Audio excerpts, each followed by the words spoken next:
Hi, my name is Jacob Crawford. I'm a founding member of COPWATCH, and we are at Tribeca right now premiering our documentary COPWATCH, and I want to give a big shout out to loudgenius.com. Loudgenius.com.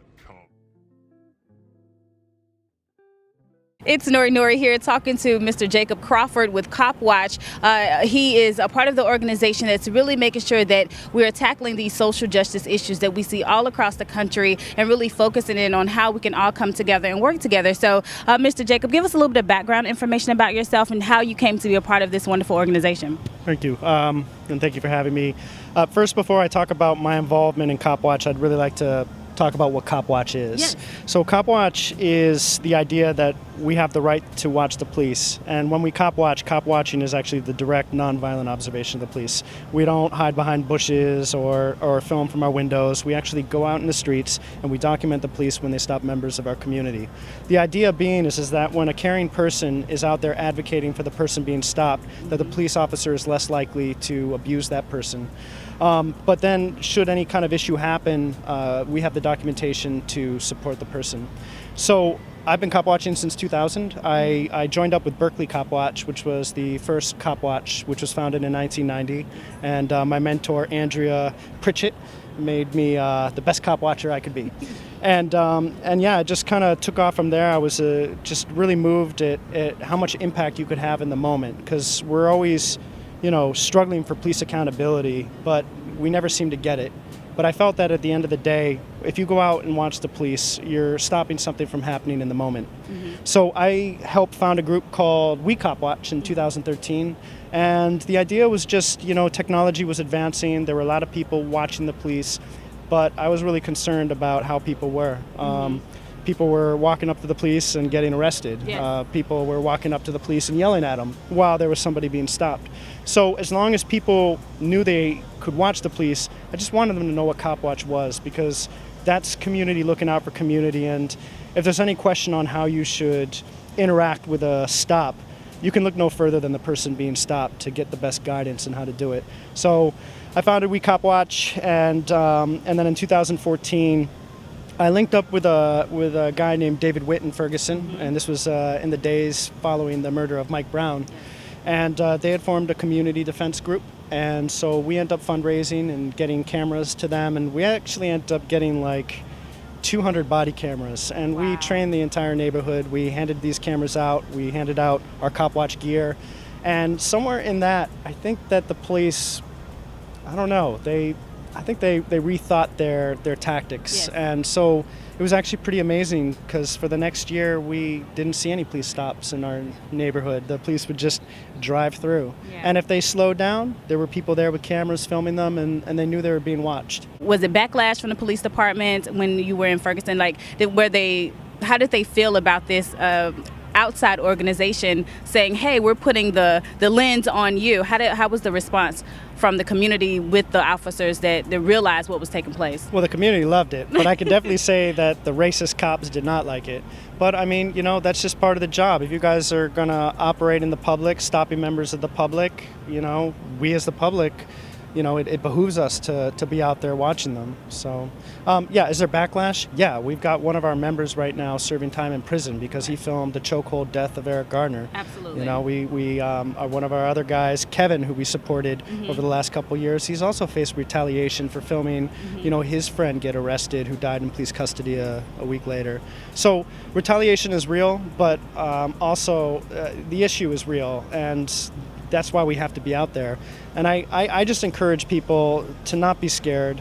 We have to do this, and it has to be everybody. If we're going to change the landscape of how we see and want public service, we actually have to change ourselves. And I think that going out and watching the police is a first step, because what it does is it makes us more responsible. It makes us more thoughtful about what's happening around us. It also makes us imagine, what is a world without police? I mean, what would we do? Yeah. And so, like I said, it's not the end, but it's the beginning. And what I've had the benefit of seeing is communities kind of come together and deal with their issues. Yeah. And Ferguson was one example, But I was just in Standing Rock for 2 months where we had no police, and people were coming together dealing with real issues, not just disputes, but real issues, real life issues.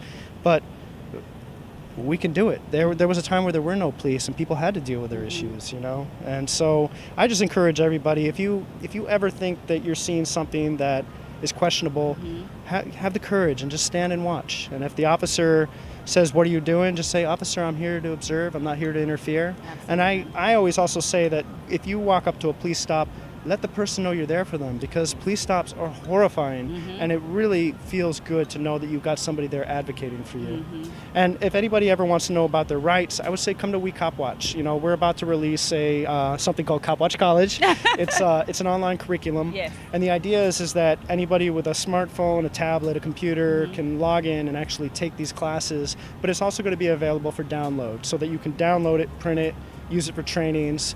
And like I said, the idea is educating the masses, and I don't know what the future looks like, Right. but I have a lot of faith in you, I have a lot of faith in me, and all of us when we stand together. Legally, is there a certain amount of feet that you have to be away when you are observing, or can you be as close as you as the officer allows to happen? Because I think that's one of the issues that comes up when cop watching peacefully, is that you are reassuring that person and you are letting them know that you're there, but the cop is sometimes aggressive. Yep. And so how has that been as far as letting people know how close to get, because you want them to know that you are filming? Yeah, so we approach a police stop and we get to the point where the person stopped and the officer can see us, and we let the person know that we're there for them. And you can do it in a variety of ways. You can go, "Hey," or you go, so I've been getting really good at sign language, "I'm here for you." Yes.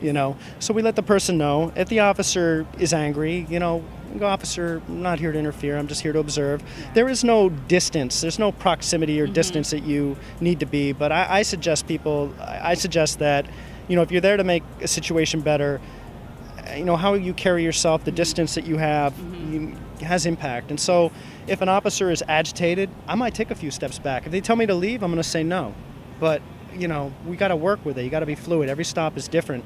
Yeah. So we are here. Yes.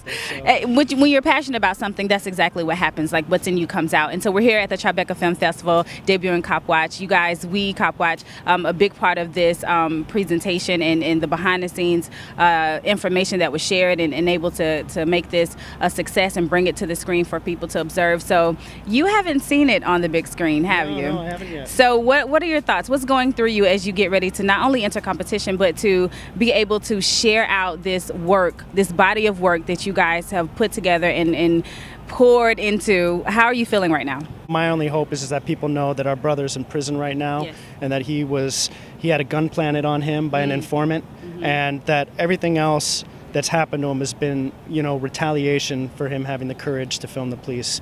If anything else, I want people to know, just get active, and get in touch with us, get educated, get empowered, and we're here for you. We want to help anybody that wants to take a stand against the police. Well, thank you so much for taking the time to talk to us. It's been a pleasure to share out this information. And of course, if you visit loudgenius.com, we'll have the address where you can write and support our brother.